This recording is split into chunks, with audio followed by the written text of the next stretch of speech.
This is the IELTS listening test. You will hear a number of different recordings, and you will have to answer questions on what you hear. There will be time for you to read the instructions and questions, and you will have a chance to check your work. All the recordings will be played once only. The test is in 4 parts. At the end of the test, you will be given 10 minutes to transfer your answers to the answer sheet. Now turn to Part 1.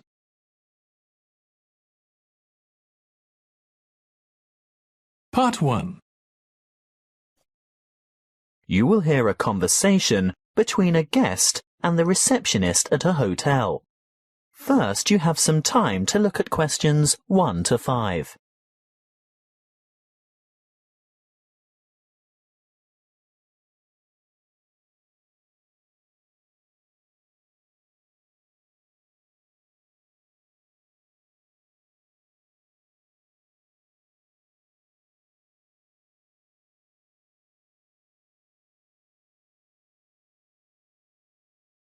Now we shall begin.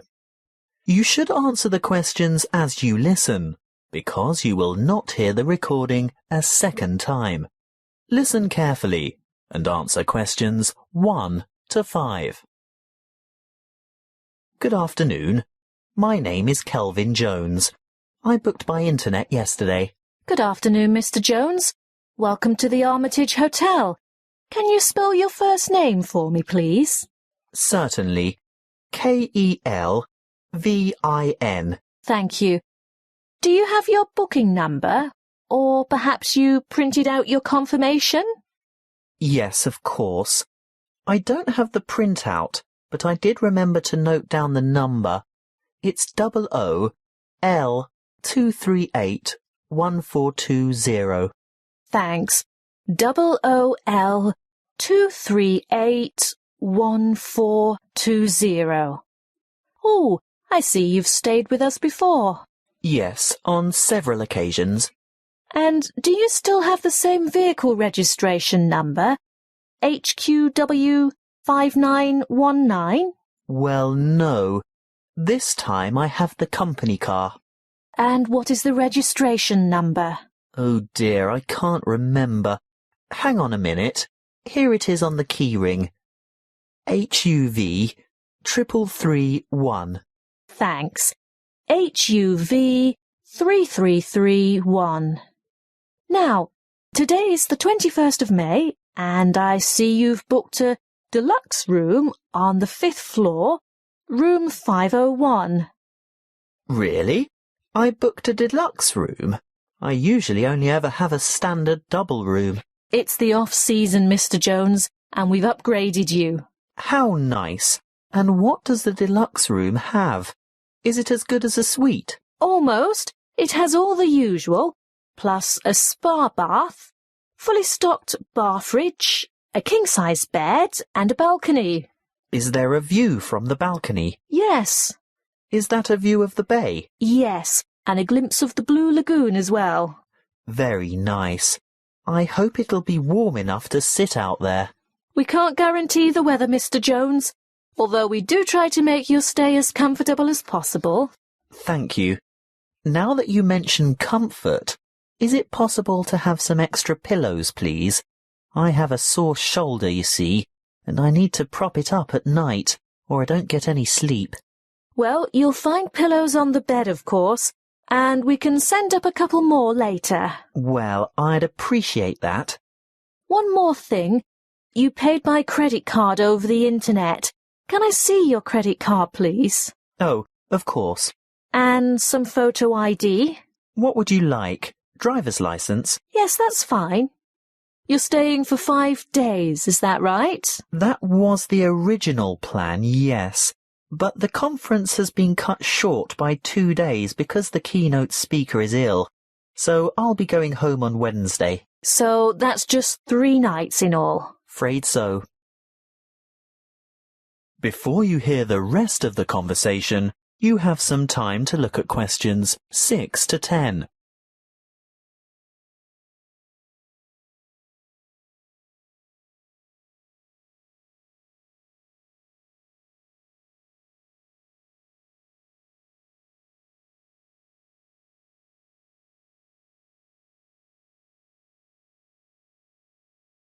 Now listen and answer questions 6 to 10. Is there anything else I can help you with? Actually, there is. The conference is in a building called Chancery Chambers, but I don't have any idea how to get there. Oh, that's the funny-shaped building on the corner of King and Richard Streets. It's quite straightforward, really, and only a few minutes' walk. Look, I'll show you on this map. Good. A map. I like to follow a map if possible. Right, well, step out the front entrance of the hotel and you're on Hobb Street. Head south on Hobb Street towards Gorse Lane and take the second on the left onto Vickers Street West. Go all the way down the hill past the Mexican Cafe on your left, the Rebel Hostel on your right, and the big church on the corner of Allen Street. Oh, I think I know the one. It has a huge steeple. Yes, you're right. When you get to the bottom of the hill, you'll have to cross over the main street. What's the name of the main street? Mill Street. Mill Street. Ah, yes, there it is. Cross the main street and continue on to Vickers Street East. There's a big bank next to a bookshop on the corner. Go up the hill towards the entrance to the park. I've heard it's very beautiful. Oh, yes. Well worth a look when you've got some free time. Anyway, don't go in the park. Turn left into Kitchen Street. You'll walk past Bowen's Bistro. Actually, probably the best place to get a good lunch at a reasonable price. After Bowen's, take the second left into Baker's Lane. It's a very short street. Then take the first on your left onto King Street, and you should see the Art Deco Chancery Chambers building a bit further along on the corner of Richard Street. Oh, thank you for that. I'm most grateful.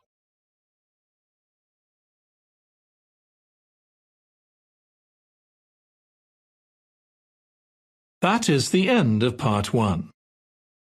You now have 1 minute to check your answers to part 1.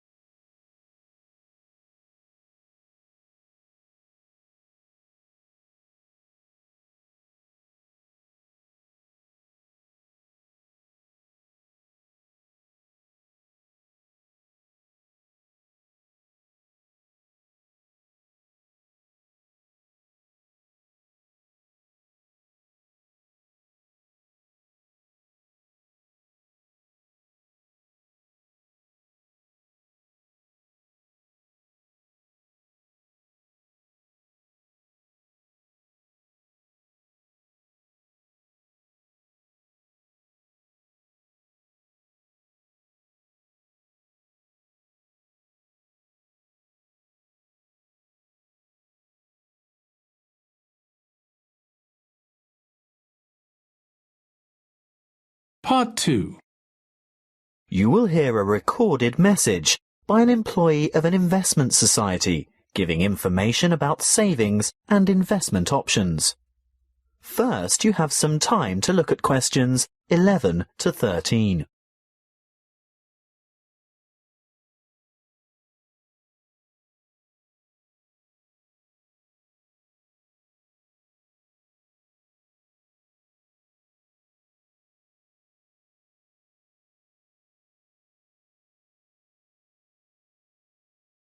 Listen carefully and answer questions 11 to 13. Welcome to the information line of the State Investment Society. Why would you choose to put your money into an investment society and not a bank? Well, SIS offers everything you'd expect from a bank, but the difference is we're a cooperative. We're 100% owned by our customers, people like you, and that means we always put your best interests first. You won't see our profits going into large foreign-owned finance corporations. No, you'll see them coming back to you and your local community. As a cooperative, we work hard to keep our fees competitive and absolutely minimal. Even better, we can advise you about ways to avoid fees. Here are some suggestions. Firstly, We recommend you carry out as much of your personal banking as possible with us. We won't charge account fees unless your account becomes inactive for some reason. See? No unnecessary fees. Secondly, if you maintain certain minimum account balances, you won't have to pay any transaction charges for transferring money between any accounts that have the same customer number, although there may be some service charges that apply, such as the establishment of automatic payments. So, how can we help you? Before you hear the rest of the talk, you have some time to look at questions 14 to 20.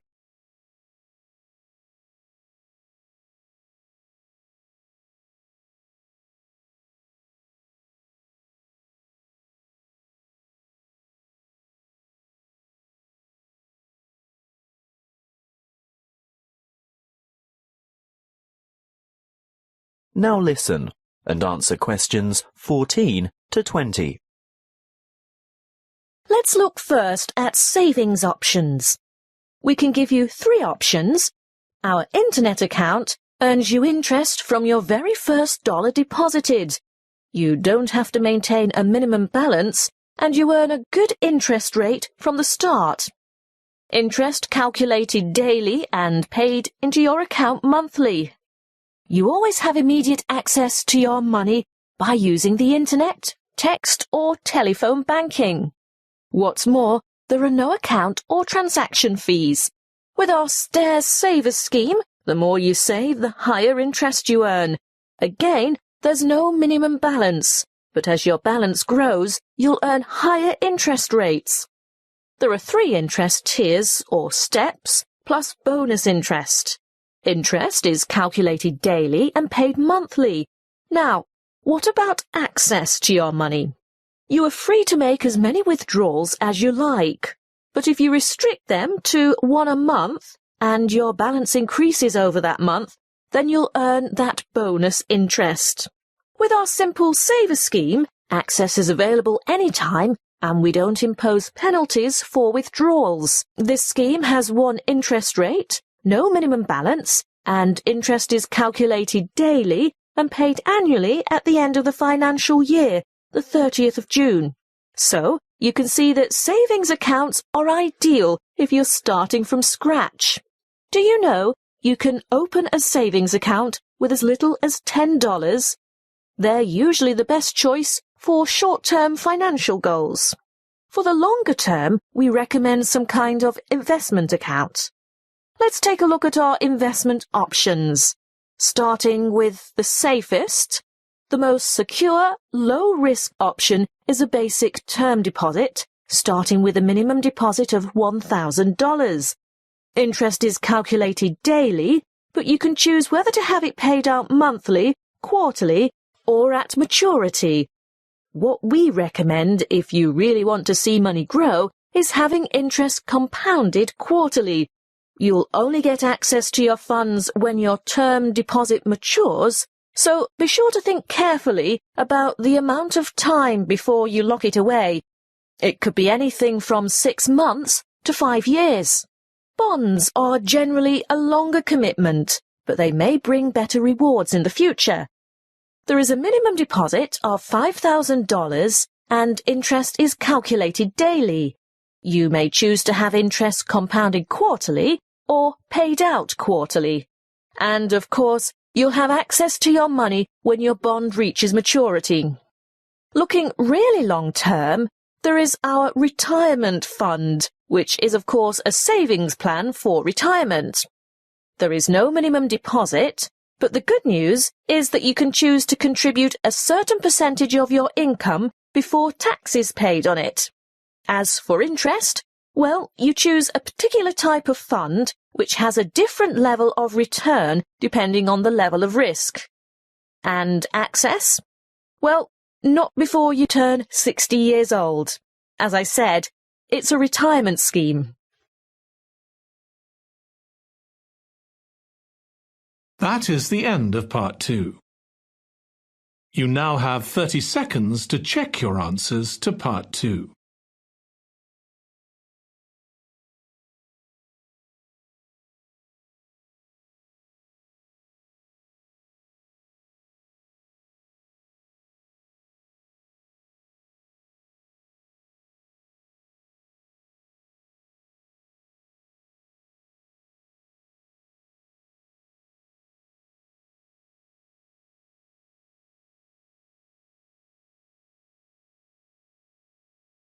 Part 3. You will hear two students discussing a science project. First, you have some time to look at questions 21 to 25.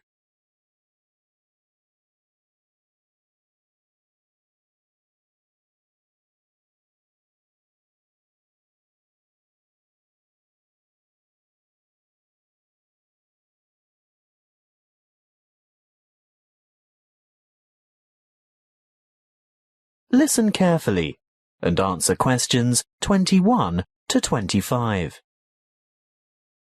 Hi, Julia. Hi, Bob. Thought about the science project yet? Which one? The presentations are scheduled for next month. The experiments that you and I are working on to demonstrate density, buoyancy, and the compression of gases. That'll be complicated. Well, it's not supposed to be. It'll be part of the Making Science Simple series that's being showcased next year, and we have to be ready to demonstrate by the end of next week.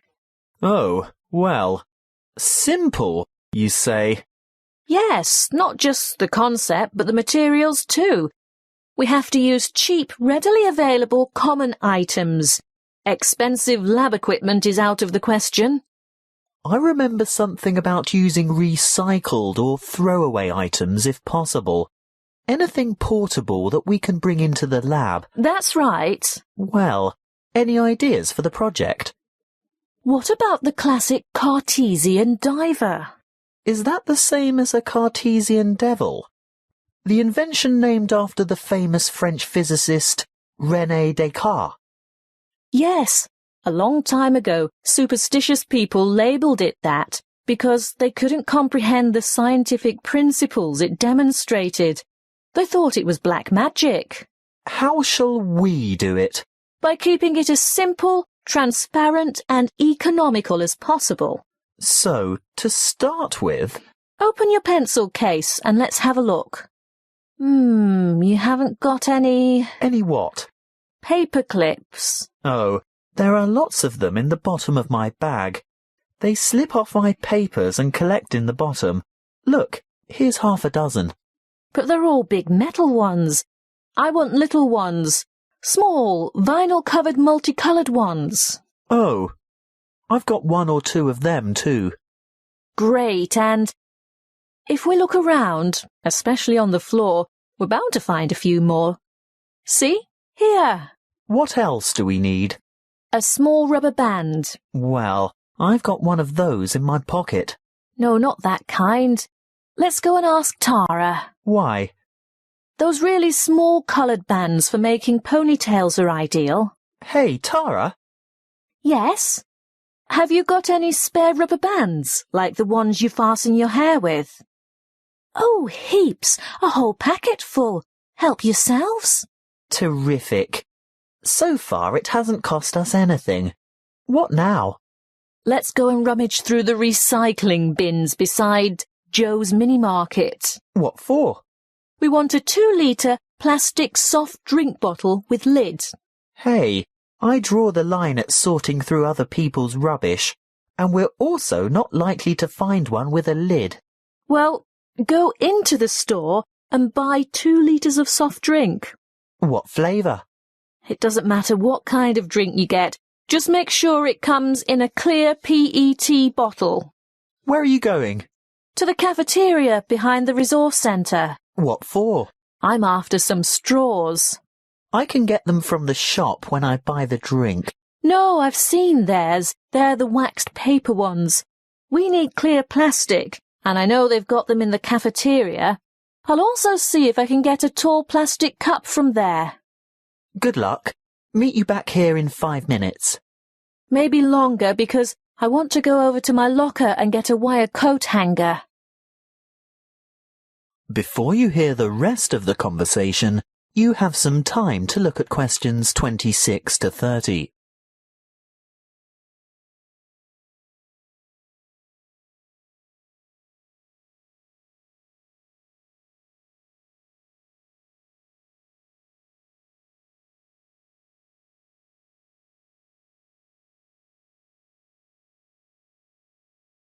Now listen. and answer questions 26 to 30. Right. Have we got everything now? I think so. I've got extras of most things, so don't worry if this doesn't work first time. OK. Assembly. Step 1. Take a straw and fold it in two. No, not like that. These plastic ones are quite hard to fold. Try pinching it in the middle. That should make it easier to bend. You may even have to bite it, but not too hard. You want a sharp crease, but you don't want to break it. How's this? Good. Now, second step. Wrap a rubber band several times around the ends to hold them together. Then? Add weight to the diver. So, this straw is the diver? Yes. See how I'm pulling the outside end of a paperclip out a bit? Now, hook the part I bent out into the rubber band that's holding the straw together. No, not that way. It'll fall off. That's right. Turn it over. Now, hook 2 or 3 more paper clips on. It's hard to say how many we'll need. The idea is to get the diver to be almost all the way submerged, but not quite. We can put it in this tall cup of water to test it. What do you think? Too buoyant? Add another paperclip? I think so. OK, on to the next step. Have you got the empty bottle? Not quite. What do you mean? Well, it's not quite empty. Pour some into this cup for later. Good. Now, fill the bottle with water all the way to the top, and we'll gently lower the diver in. Great. Now put the cap back on. And then? The final step is the demonstration of our experiment. You will see that when I squeeze the bottle, the diver sinks, and when I let it go, the diver rises. When you squeeze, the air bubble trapped in the straw compresses and the water rushes in, making it heavier, so it sinks. And the reverse happens when you release the bottle. What's the coat hanger for? Oh, that. If our experiment didn't work the first time and our divers stayed on the bottom, we'd have had to fish it out with a piece of wire or a hook of some kind. It's best to be prepared. That is the end of part 3. You now have 30 seconds to check your answers to part 3.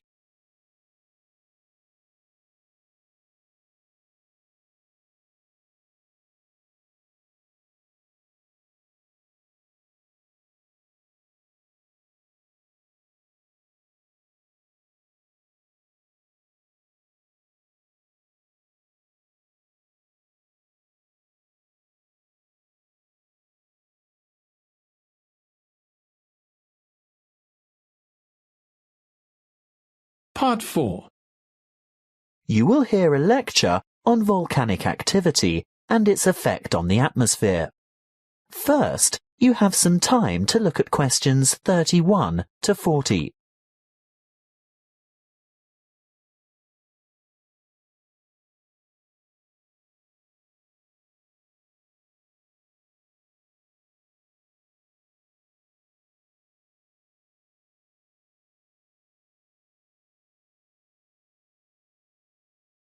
Listen carefully and answer questions 31 to 40. Good morning, everyone. In these environmental science lectures, I guess you're all used to hearing about global warming. Well, I'm here today to talk to you about one particular volcano and its effect of global cooling. I'll begin by going back a little bit in time. Towards the middle of 1991, the second largest volcanic eruption of the last century occurred in the Philippines, not far from the capital city, Manila, on the island of Luzon. Mount Pinatubo belongs to a chain of volcanoes in the area, and this was by no means its first eruption. There is evidence of eruptions from approximately 500, 3,000 and 5,500 years ago.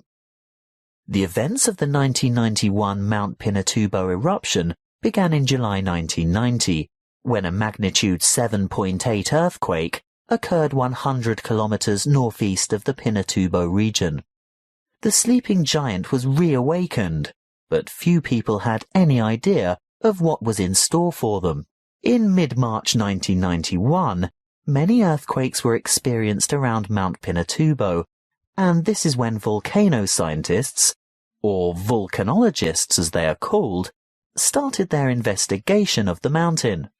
Before the disaster, thousands of people lived in very close proximity to the mountain, and on April 2nd, small explosions from vents near the crater dusted their villages with ash. This resulted in the order for evacuations of 5,000 people later that month. Earthquakes and explosions continued to harass the residents, and on June 5th, a Level 3 alert was issued for 2 weeks because of the possibility of a major eruption. However, the appearance of a large amount of lava protruding from the mountain on July 7th led to the announcement of a Level 5 alert on June 9th, indicating an eruption in progress.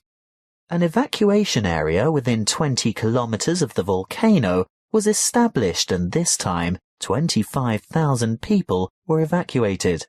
On the following day, Clark Air Base was evacuated, and the danger radius was extended to 30 kilometers from the volcano, resulting in the total evacuation of 58,000 people.